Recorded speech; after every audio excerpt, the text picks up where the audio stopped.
Lose Radio. Certain shows just stay where they're at in that era. Just leave it alone. Yeah, because like that is true. Like even when they made the definitive editions for like Grand Theft Autos and everything. Oh like, my God, dude! Don't even get me started. Man, bro. Please, I just might have to because they suck. They are terrible. Like I am so thankful that I bought all of those before you guys did that. Oh, You've man. destroyed my childhood with It's so crazy because I don't believe in Rockstar anymore. I think that Grand Theft Auto 6 is going to be not what people want it to be. Swear. I'm warning you. Okay. I have like documents that prove this. Okay. I've really mulled over this question. But like this is one of the key things. Okay. Is like you could see in like 2012 that their whole business model kind of changed. They did make Red Dead Redemption 2. But Yeah. after 2012, it was just GTA 5 for a long time, and then you get Red Dead Redemption 2, and that was like a passion project. That game was amazing. One of the best games of all time. I think, to me, the most creative games for a character that I've ever encountered as an open world game was Red Dead Redemption 2 and San Andreas. Yeah, right? Because of the feel of the characters, what you can do with the characters. Yes. So I am excited about what GTA 6 has to offer. Well, this is what I'm getting to. Okay.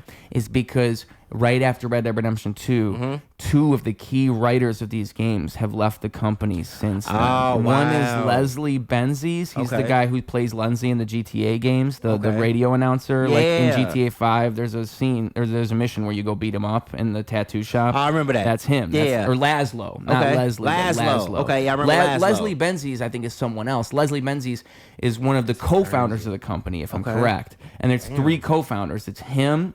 It's the other key writer, Dan Houser.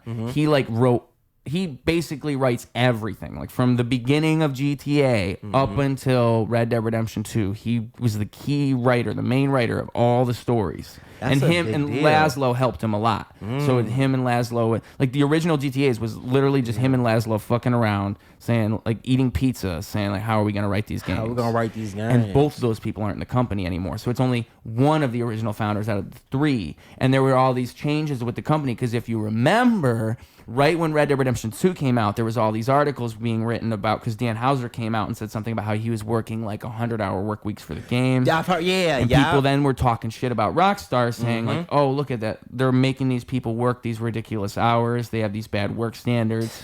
And so then... And if the more and more you look into this, you'll realize like all of these like amazing game of the year games were done that way. It's always like crunch time and like you're working 100-hour work weeks, and that always is a standard. And I think this is like part of my theory. Like this is why all games are just going to get worse, because the whole industry is trying to change these standards and make it more like, oh, we don't want to overwork you guys, and then you're taking a lot of the because like people are doing those hours because they want to. They want to make the Red Dead Redemption 2 was a passion project. It's the best game ever. There's no passion in the games anymore.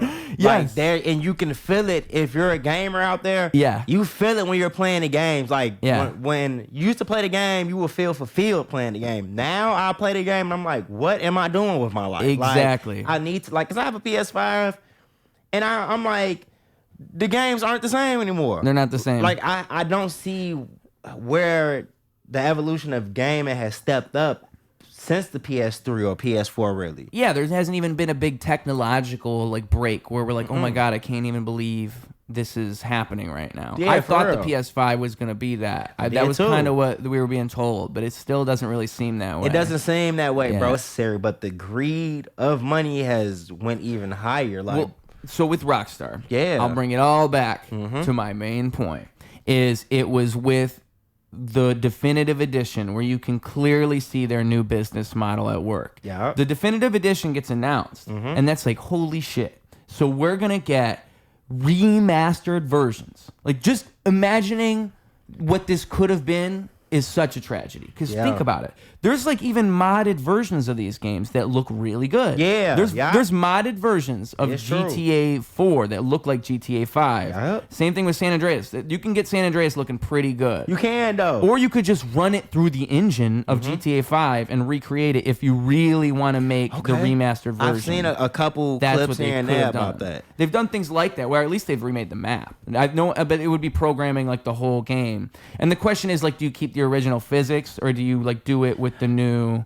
So that's the question. But I think you'd leave it the way it was, but you just make the graphics better. Yeah, and you can do that. But that is not what they did. Nope. They instead, because like the trailer came out. I remember when the trailer came out, and I was hurt. People rewrite history. This is why I rember every moment that happens when it happens. Ministry, 1984. They rewrite history. Don't rewrite history on you. Yeah. What is it? What do they call those places in 1984? The Ministry of Knowledge. The Ministry of Knowledge. Yeah. I'm glad I love that book. I love that whole. Yeah, I need to reread it sometime. Yeah. I love that book. All those books. I just read Brave New World, and that's a good one. George Orwell. Yeah. Okay. Yeah. I'll talk about that in a second. Okay. I'll put a bullet point in that. Okay. But put a pin in that. Put a bullet in that. Put a bullet in that one. For real. But anyway, George Orwell was ahead of his time. Yeah, for real. For real, bro. Put a bullet in that guy. He's too ahead of his time. Real talk. He's saying too much. Yeah. For real. But and it was just the fact that they would outsource the creation of the game, Rockstar, to this mobile game company, because that's what they did. It was a mobile game company that made they made ports for other games before, so they were actually just porting over the PS2 versions.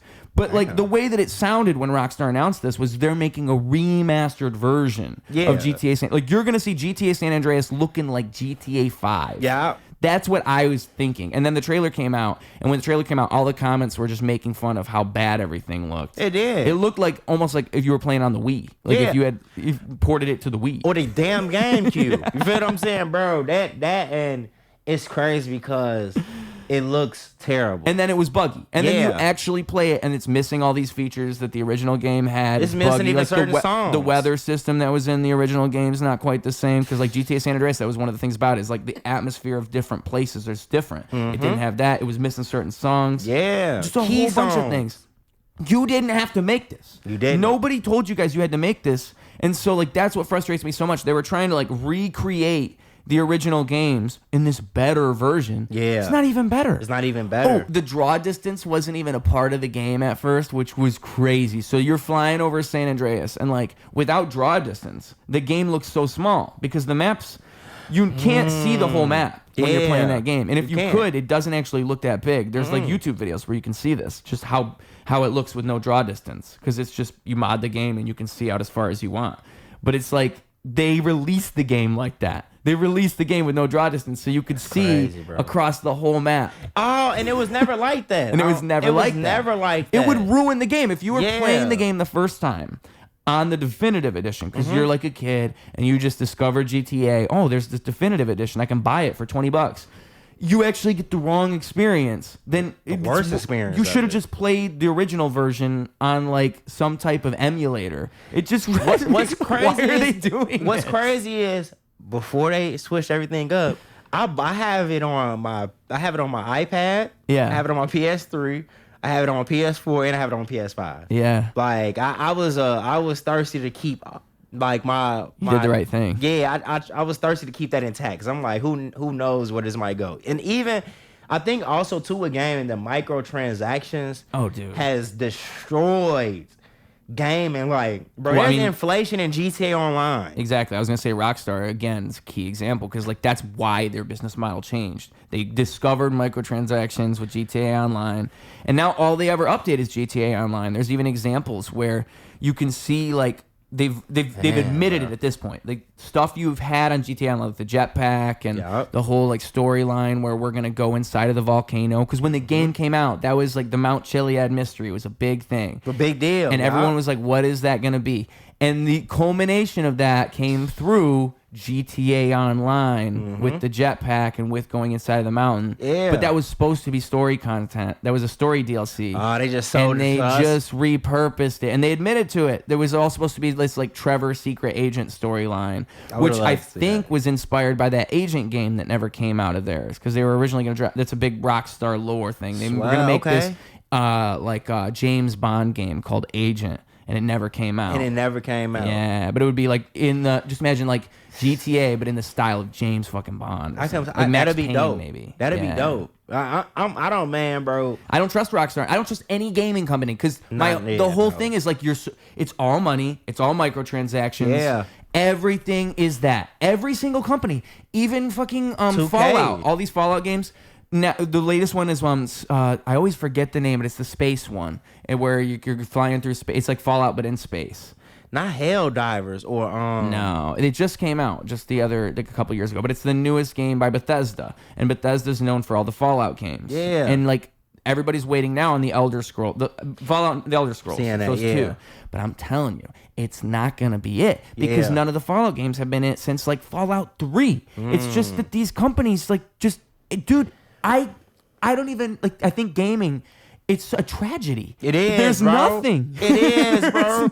And nobody wants to admit it. Like, bro, the games, the storylines, like the lack of passion, like you said, it's not there anymore. The last great game, I think, was Red Dead Redemption 2. Yeah, definitely. You know what? Oh, you know what? No. You know what? Elden Ring was pretty good. Elden Ring, it's hard to sell. From Software, I think, is the one company that I can still say. It's the only one I would get behind and say they haven't failed yet. From Software, with like all the Dark Souls games, all like Elden Ring, Sekiro was fucking awesome. If you haven't played that, I would recommend that. No, wait, say it again. Sekiro. No, I seen Shadows that. Die Twice. I seen that. It's like Dark Souls, but like you're a ninja. People say it's harder than Dark Souls. It's the only one I've beaten out of all those games. That's the only one I've beaten. Bro, I don't think it's Elder Scrolls, bro. Them things, they was beating my ass, bro. That's the only game I done gave up on. I'm just gonna ride around. Dark Souls or Elden Ring? Elden Rings, bro. Elden Ring, bro. Yeah. That game is hard as hell. It's fucking hard. Yeah, bro. And it's crazy because I'm like, is it that I'm getting older? No. And it's like, no, this game is really hard as hell. It's known as being fucking, like, all of those games are so hard. Like, cause like that game, it's their first open world one. So like the way they did it was funny, cause like you get through the opening dungeon where it teaches you everything, you make your character, and then like they let you explore the open world, but they put this one little boss right in front of you, and you just can't beat the boss at first. You can't. So if you don't understand what's going on in the game, you just think the game is impossible, and you probably turn it off. And that's what I did. That's exactly what I did. Like I was like, you know what? This motherfucker done beat me 5 times in a row. I'm not gonna stress myself out like this. Like, and they do that on purpose. Yeah, I could believe it. They design their games that way on purpose. Because how it works is you go past the guy, and then you talk to the merchant guy. You go a little bit farther, you get your horse, and then the horse you can actually fight the boss on, because now you can ride past him and like do the different like maneuvers. And he's still snatching your ass up. Oh, he still fucks you up. Yeah, that's the crazy part. Even after you get the horse. Ghost of Tsushima wasn't bad. I didn't play that, but I heard good things. Yeah, and now bro. There's a PC port, so I can play it. Swear. Yeah, I'm pretty sure. How do you feel about gaming on? Because I hear a lot of people talk about, with the whole cheater situation about certain games, like the crossplay. How do you feel about that? Because I think Warzone gets affected by it the most, as what I'm seeing, like with the cheaters and how people are hacking games and everything. Like, I don't know what you do, because I don't know how you police it. Like I don't know enough, technically speaking, to know how it would even work. Yeah, because like if you ban somebody, you ban them. Like you can't you can, but like they have to go through a bunch of shit, and like if you ban the wrong person, that's probably bad. Like they'll probably come back to get you somehow. Like what if they like go to what if 10 of the wrong people get banned, and that becomes like a news story, like, oh, your company just bans. Call of Duty starts banning random players. True, and which it can happen. It can happen. You could definitely get shadow banned. So that's my question. One good snipe, and that's your life. How do you? Because you can get shadow banned and you can get banned. Like how do you stop? How do you stop people from hacking? Because that's real. But how do you also not ban the wrong people? Like some people are just really good at the game. Yeah, true. Like, what if people have crazy ass stats? True. Does that mean like it's like a casino and you just start watching them? Then like you just start watching out of curiosity. Like, how are they this good? You feel what I'm saying? You shouldn't win blackjack this much. For real though. Been too long, I don't think I could face it. In the corner